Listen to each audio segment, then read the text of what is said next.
బండి సరోజ్ కుమార్ గారికి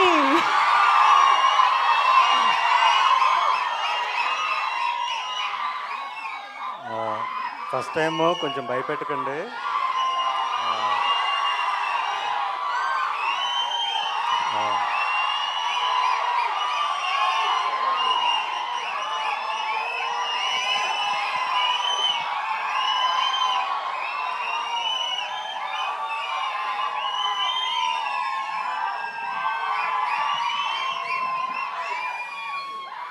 ఆల్రెడీ ఏడుపు వచ్చేస్తుంది. Please, thank you so much. ముందుగా ప్రేక్షకులందరికీ థ్యాంక్స్ ఇంత దూరం వచ్చినందుకు. అండ్ మా చీఫ్ గెస్ట్, మన pan India star, pan India producer, pan India brand ambassador, అన్నిటికన్నా ఎక్కువగా మా గురువు గారు, అంటే నాకు సినీ ఇండస్ట్రీలో ఒకటే గురువు, ఒకటే గాడ్ ఫాదర్, ఆయన సురేష్ బాబు. ఆయన కొడుకైన రాణాకి special thanks. And next future pan India director కాబోతున్న మారుతి గారికి స్పెషల్ థ్యాంక్స్ చీఫ్ గెస్ట్గా వచ్చినందుకు. అండ్ రవికాంత్ పేరెప్ప గారికి special thanks. Thank you sir. Media అందరికి కూడా థ్యాంక్స్. అండ్ ఈ స్టేజ్ పైన నేను అఖండ 2 సినిమా అభిమానులకి, బాలయ్య గారి అభిమానులందరికీ కూడా అభినందనలు తెలియజేస్తున్నాను. ఎందుకంటే 5 రోజుల నుంచి మేము నిద్రపోలేదు. సో మీరు కూడా నిద్రపోలేదు. నిద్రపోకుండా డిక్టేట్ చేశారు. ఇదిరా డేటు, రిలీజ్ చేయబోతే పోపిస్తామని చెప్పి మీరు డిక్టేట్ చేశారు. So I'm very proud of that. Of course మా సినిమాకి కొంచెం కష్టం రావచ్చు, 1 డే డిలే అవ్వచ్చు. ఆ 1 డే డిలేకి కూడా కారణం మా విశ్వప్రసాద్ గారు. మీరు ఒక ప్యాషన్తో చేశారు, ఒక ఫైర్తో చేశారు. ఈ సినిమా ఆగకూడదు. ఓకే, బాలకృష్ణ గారి సినిమా అంటే మర్రి చెట్టు, దాని పక్కన మొక్క కూడా మొలిచే అవకాశం ఉంటుంది. సో మీకు ఏ ప్రాబ్లం లేదు, ప్రేక్షకులు ఉన్నారని చెప్పి మాకు బలం ఇచ్చి ముందు తీసుకెళ్లారు. సో విశ్వప్రసాద్ గారికి స్పెషల్ థ్యాంక్స్ సార్. అండ్ నేను ఒక విషయం మాట్లాడడానికి వచ్చానండి. నేను ఫ్రీగా సినిమాలు చూపించాను, నా సినిమాల్ని కళనాది వెల మీద అనే కాన్సెప్ట్లో. సో వాళ్ళందరికీ చేరాలి ఇప్పుడు నా సినిమా వస్తుందని. లాస్ట్ ఇయర్ నేను సినిమా తీశాను. నేను కష్టపడి 2 కోట్లు పెట్టి పరాక్రమం సినిమా తీశాను, థియేటర్లో రిలీజ్ చేశాను. కానీ నా దగ్గర పబ్లిసిటీకి డబ్బులు లేక రిలీజ్ చేసి ఇంట్లో కూర్చున్నాను. అయినా కూడా తెలిసిన ప్రేక్షకులు నా సినిమా వస్తుందని తెలుసుకుని మరి ఊర్లు దాటి ఎక్కడో థియేటర్స్లో రిలీజ్ అయితే వచ్చి మరి దాన్ని 3 వారాలు నడిపించారు. వాళ్ళందరికీ కూడా నా పాదాభివందనం. ఇప్పుడు మనల్ని పల్లెటూరుల నుంచి సిటీ వరకు ప్రతి మూలన ఉన్న మన ప్రేక్షకులు ఎవరైతే ఉన్నారో నా సినిమాలు చూసి వాళ్ళ జీవితాల్లో మార్పులు చెందాయన్నా నీ సినిమా చూసని ప్రతి ప్రేక్షకుడు ఎవరైతే ఉన్నారో వాళ్ళందరికీ కూడా మన సినిమా చేరాలి. ఆ సినిమా చేర్చాల్సిన బాధ్యత మీ మొదటి వరుస ప్రేక్షకులది. సో దయచేసి ఈ మోగ్లీ అనే సినిమాని వాళ్ళందరికీ చేర్చండి. ఇంకోటి, ఈ సినిమాలో అన్నేదో పాత్ర చేస్తున్నాడు అని మాత్రం అనుకోకండి.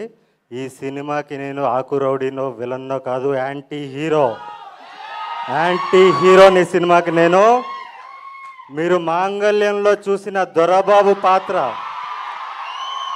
మాంగళ్యం సినిమాలో మీరు చూసిన దొరబాబు పాత్ర ఏదైతే ఉందో అదే పాత్రని మీరు సెల్యులాయిడ్ మీద చూస్తే ఎలా ఉంటుందో అదే పాత్రను మీరు సెల్యులాయిడ్ మీద అదే ఫైర్తో అదే రేజ్ ఈ సినిమాలో ఉంటుంది.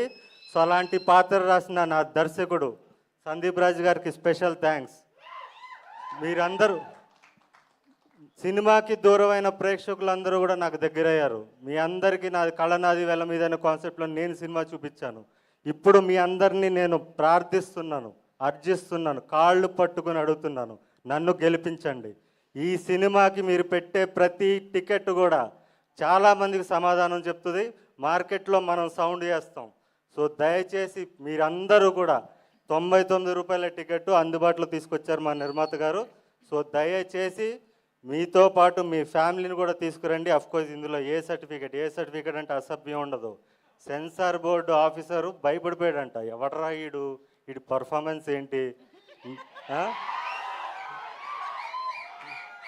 వీడు రూత్లెస్ కాప్లా నటించలేదు, నా ముందు రూత్లెస్ కాప్ ఉన్నాడని భయపడ్డాను నేను అని చెప్పి మా సందీప్ రాజ్ చెప్పిన మాటలు ఇవి.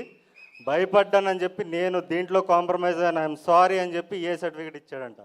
సో అలాంటి రూత్లెస్ పర్ఫార్మెన్స్ మీరు చూడాలి. సందీప్ రాజ్ నా చేత చేపించిన పర్ఫార్మెన్స్ మీరు చూడాలి, నన్ను గెలిపించాలి, నేను మరిన్ని సినిమాలు తీయాలి. నేను మళ్ళీ డిసెంబర్ వరకు నెక్స్ట్ ఇయర్ 2026 దీపావళి వరకు నేను మళ్ళీ కనపడను. నా సొంత సినిమా చప్రితో కనపడతాను. ఆ చప్రి అనే సినిమాతో నేను ధైర్యంగా మీ ముందుకు రావాలి. బలంగా రావాలంటే ఈ సినిమాకి మీరు టికెట్లు తెంచాలి. ప్రతి మూలన ఉన్న మన ప్రేక్షకులందరికీ కూడా ఈ సినిమా వస్తుందని మీరు తెలియజేయాలి. మనకి టైం చాలా తక్కువగా ఉంది. సో అండ్ బాలయ్య గారి అభిమానులు, అఖండ సినిమా చూసే అభిమానులు కూడా మీరు back to back, of course Balayya cinema అంటే బ్యాక్ టు బ్యాక్ షోలు వేసుకుని చూస్తారు ఖచ్చితంగా. 3 షోలు చూస్తే ఒక్క షో మోగ్లీ కోసం ఇవ్వండి. ఎక్కడున్న వాళ్ళన్నా కూడా బాలకృష్ణ అభిమానులందరికీ కూడా నేను చెప్తున్నాను, 3 షో బాలయ్యకి ఇవ్వండి, ఒక్క షో మాకు ఇవ్వండి. ఈ సినిమా డెఫినెట్లీ మీ అందరికీ నచ్చుతుంది. యూత్ ఖచ్చితంగా రావాలి. అండ్ నన్ను దొరబాబుగా మాంగళ్యంలో చూసిన ప్రతి ప్రేక్షకుడు కూడా, మీరు బిగ్ స్క్రీన్ మీద దొరబాబుని చూడాలంటే నోలాన్ని చూస్తారు. మీరు ఖచ్చితంగా రావాలని కోరుకుంటూ, అండ్ మా టీం, ముఖ్యంగా మా డైరెక్టర్కి ఆల్రెడీ థ్యాంక్స్ చెప్పేసాను 2 సార్లు. మా కెమెరామెన్ గారు రామారాజమౌళి గారు, రమా మారుతి గారు, ఆయన అంటే రాజమౌళి సినిమాలు ఎక్కువ చేస్తుంటాడు. సో అందుకని చెప్పాను. సో ఆయనకి థ్యాంక్స్. అండ్ మా ఫైట్ మాస్టర్, ఈ సినిమాలో పోలీస్ స్టేషన్ ఫైట్ నాది ఒకటి ఉంటుంది.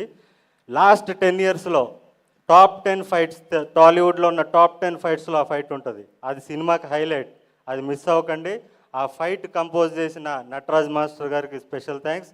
మా ఎడిటర్ పీకే గారు అండ్ మ్యూజిక్ డైరెక్టర్ కాలభైరవ్ గారు, మా మామిడి గారు, మా ఆర్ట్ డైరెక్టర్ మామిడి గారు. అండ్ నాతో తిట్లు తినుకుంటూ నా డ్రెస్సులు ఎప్పటికప్పుడు, నాకు ఇది నచ్చలేదంటే అదే అడవిలో షూటింగ్ జరుగుతుంటుంది, నాకు ఈ డ్రెస్ నచ్చలేదంటే పాపం అక్కడి నుంచి రోజు కార్ వేసుకుని పక్కన ఉన్న టౌన్కి వెళ్ళి మళ్ళీ తీసుకొచ్చి, మళ్ళీ నచ్చలేదంటే మళ్ళీ, అంత కష్టపడిన మా కాస్ట్యూమ్ డిజైనర్ సుష్మిత గారికి స్పెషల్ థ్యాంక్స్. అండ్ దీంట్లో పనిచేసిన ప్రతి సాంకేతిక నిపుణులకి, మెయిన్ సందీప్ కూడా ఎక్కడ ఏ ఇంటర్వ్యూలో చెప్పండి, నాకు చాలా కోపం వస్తుంటుంది. సందీప్ యాక్షన్ కట్ చెప్తాడు, క్రియేటివ్గా ఆలోచిస్తాడు, కానీ వెనక్కుండి నడిపించేది వర అనే ఒక పిచ్చోడు, ఒక సినిమా పిచ్చోడు. వాడు లేకపోతే ఈ సినిమా టైంకి వచ్చేది కాదు. అంత ప్రెషర్ అంతా వాడు తీసుకుంటాడు, అందరినీ మేనేజ్ చేసి వాడు నడిపిస్తుంటాడు. నెక్స్ట్ డైరెక్టర్ అయిపోవాలి. వరా, ఇప్పటికే చాలా కష్టపడిపోయావు, ఎక్కడున్నా కలర్ ఫోటో నుంచి ఇప్పుడు దాకా కుక్క చాకరీ చేశాడు, ఇంకా నెక్స్ట్ డైరెక్టర్ అయిపోవాలి అంతే, నువ్వు టైం వేస్ట్ చేయకు. And thank you everybody. ఇంకెవరన్నా మా విఠల్ గారు, లైన్ ప్రొడ్యూసర్ విఠల్ గారికి థ్యాంక్స్. అండ్ మా చీఫ్ ఎగ్జిక్యూటివ్ ప్రొడ్యూసర్ సుహిత్ గారికి థ్యాంక్స్. అఫ్కోర్స్ మా ప్రొడ్యూసర్కి మళ్ళీ థ్యాంక్స్, మా ప్రొడ్యూసర్ గారికి. అండ్ కో ప్రొడ్యూసర్ కృతి గారికి కూడా special thanks. Thank you so much. First time కొంచెం టెన్షన్ పడుతున్నాను, ఏమనుకోకండి, మాట్లాడడం రాలేదు. Thank you so much. Thank you. ఇక్కడ థ్యాంక్ యూ సో మచ్.